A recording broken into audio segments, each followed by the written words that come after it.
is where we can go, where we can go, where we can go, where we can go from here,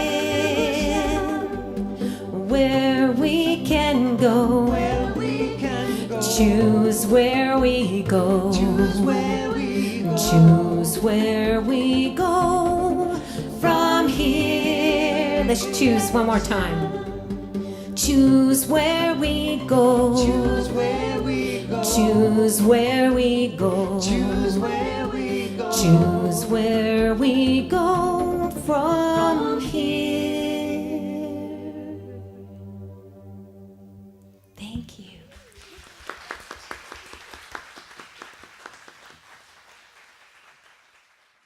If you all think I'm standing up here, or any of you think I'm standing up here, because I have it all figured out, you're sadly confused. I'm here because Reverend Donald called me. And years ago, I gave him permission to push me out of my comfort zone. And he does it oh so well. So here I am. During this month, Reverend Donald shared his belief that every moment of our lives comes to us so that we can prove to ourselves the principles taught in this philosophy. We do that when we challenge what we know every single day. Because to really receive the gifts of this philosophy, we need to be willing to continually do the work. He asked if we were ready to break the cycle of victim, hero, and perpetrator, to become our own hero, to realize and embrace that we are enough, and to confidently and humbly do what needs to be done. And last week, he reminded us that our beliefs drive our experiences, and just because we believe something, it doesn't necessarily make it so. So when he shared with me this talk title for this week, it did pique my interest because it's come on out daily. So he just talked about coming out, and I'm going to talk about continuing to come out. In the science of mind philosophy, there is a recognition that each person is in a constant state of evolution, a constant state of coming out to oneself. Today is a good day to ask ourselves, am I consciously evolving or not? In asking myself this question over the last couple of weeks, I realized I needed to step back a bit to get some distance from this present moment. Because years ago, I couldn't even walk up on the stage without falling down. This brought me to a day many years ago when I found myself standing in a bookstore reaching for yet another self-help book.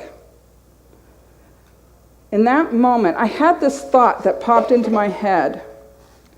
Rather than buying another book, maybe it's time to figure out how to apply what you're reading. Novel thought.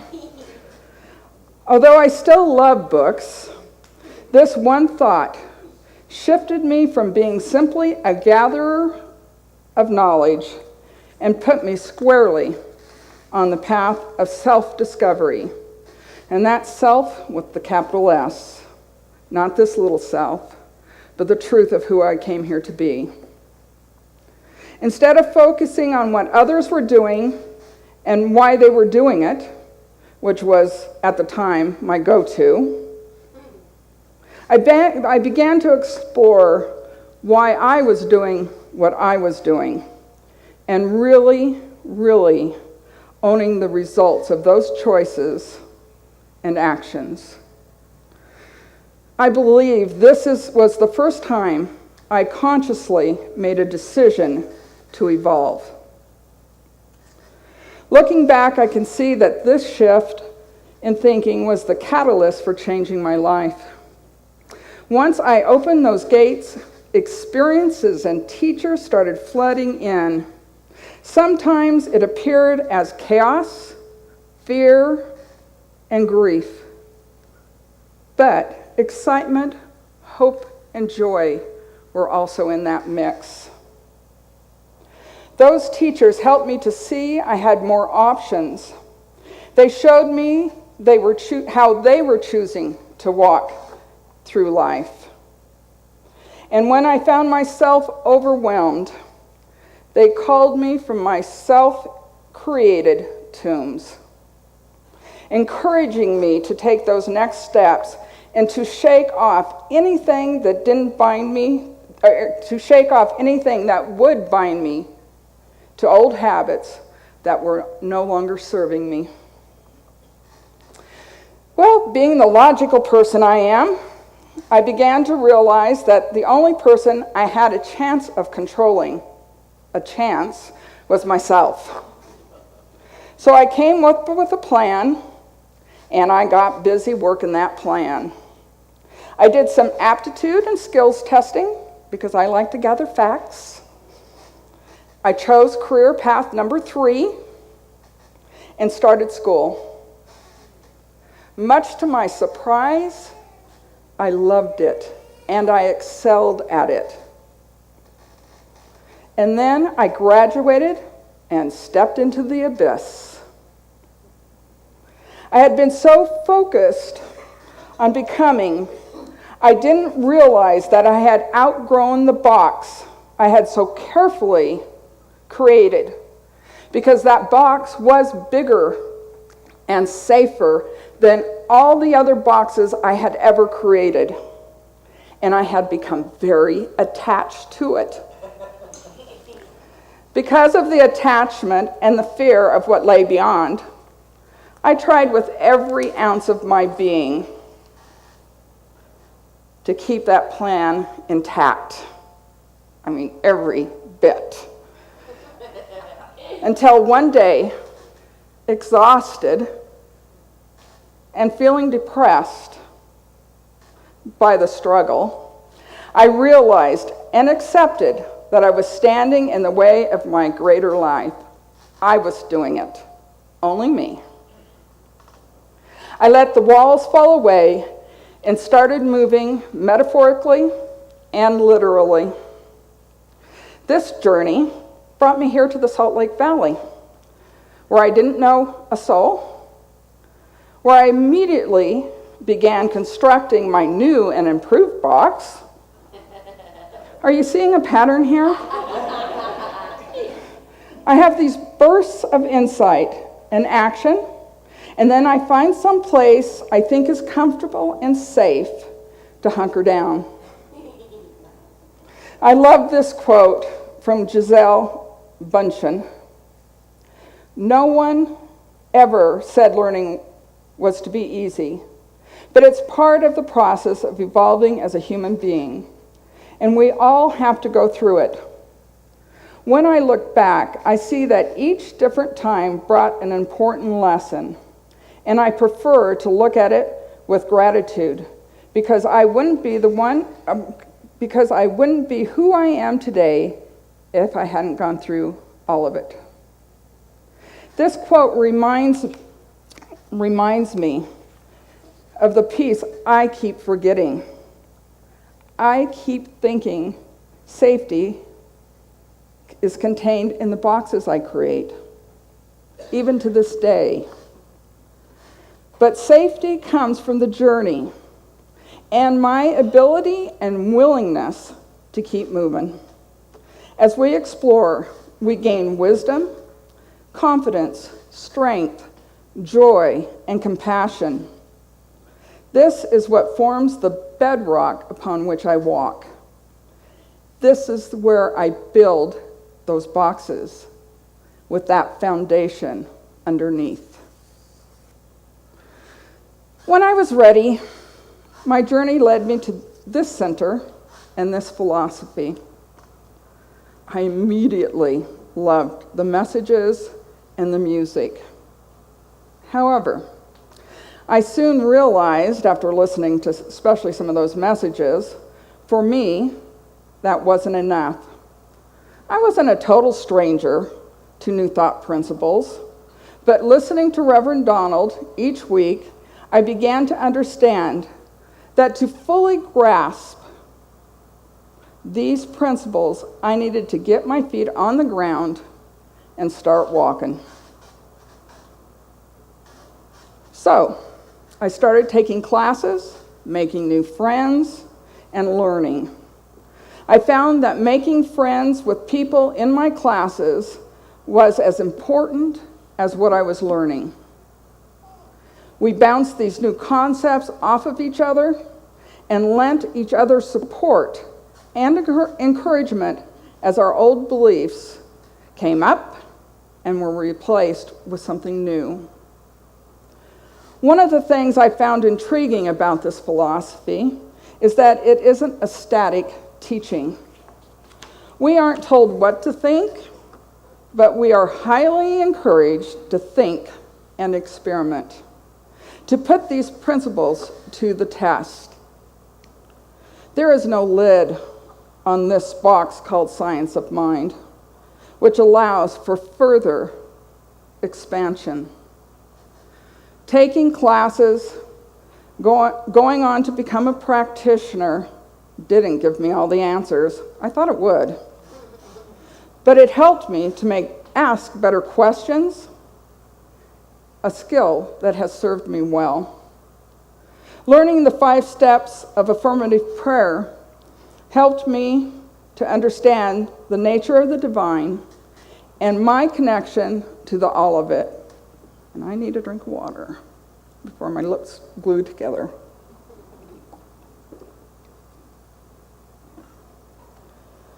This understanding provides strength and comfort as I wander into uncharted territory. The spiritual practices of meditation and visioning have helped me to calm the wild ramblings of this mind, bringing clarity of purpose, sometimes just fleetingly, but still better than before. In the Soul of Money class that Reverend Donald is currently teaching, I was given a new tool to bring into focus the values I hold most dear. I'm still wrapping my head around the results because with the passage of time, my key values have shifted somewhat. I'm still sorting out how to best serve these values and read something I have and bring them more fully into expression. Now I understand why I can read something I have read before, or I can hear something I've heard before and have a different response. It doesn't mean the information is good or bad. It means I am simply looking at it from a different perspective. So in this moment, it is has more or less meaning to me. As you have probably realized yourselves, once you start down the path of self-discovery, there is no going back. And believe me, I have tried. I get impatient with myself, especially when it seems like the same issue is eating my lunch once again. However, once I stop stomping around about it, I realize it is similar, but this time I caught it sooner. Or maybe this time I'm ready to address it in a healthier way. Recently, I was reading the book by Michelle Obama called Becoming, and loved this thought. For me, becoming isn't about arriving somewhere or achieving a certain aim. I see it instead as a forward motion, a means of evolving, a way to reach continuously toward a better self. The journey doesn't end. Stepping back a bit, I can see that trend line of my life has been steadily moving upward. Even when it's going like this, it's going like this.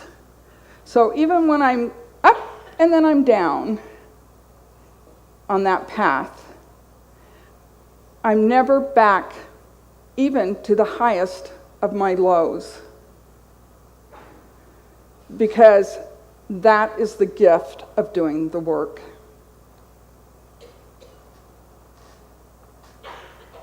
I still make mistakes. I don't always show up the way I would like, and that's okay, because I'm still not done. As expressions of the divine, we are all endlessly evolving. The choice is whether we do it consciously or unconsciously. When we climb on the bus, we can become a passenger on life's highways of ups and downs, or we can climb in the driver's seat. I like being in the driver's seat, but there are still times I will climb in the back and take a nap. One final quote from Janelle Monáe. I feel myself becoming the fearless person I have dreamt of being. Have I arrived? No. But I am constantly evolving and challenging myself to be unafraid to make mistakes. For me, this is the key. Can I face my fear of making a mistake, making a fool of myself? If it takes me another step closer to having the life of my dreams, maybe. Some days the answer may be no, but today the answer was yes. So the overall question is, every day is a good day to ask ourselves, am I consciously evolving or not? And I invite you to join me in that quest. Thank you.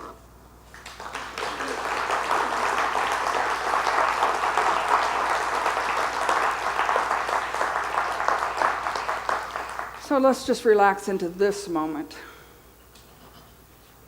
And I know that this moment is perfect because I know that that presence and power is already fully formed in this day, in every day, always has been and always will be the bedrock of all life, bringing forth into expression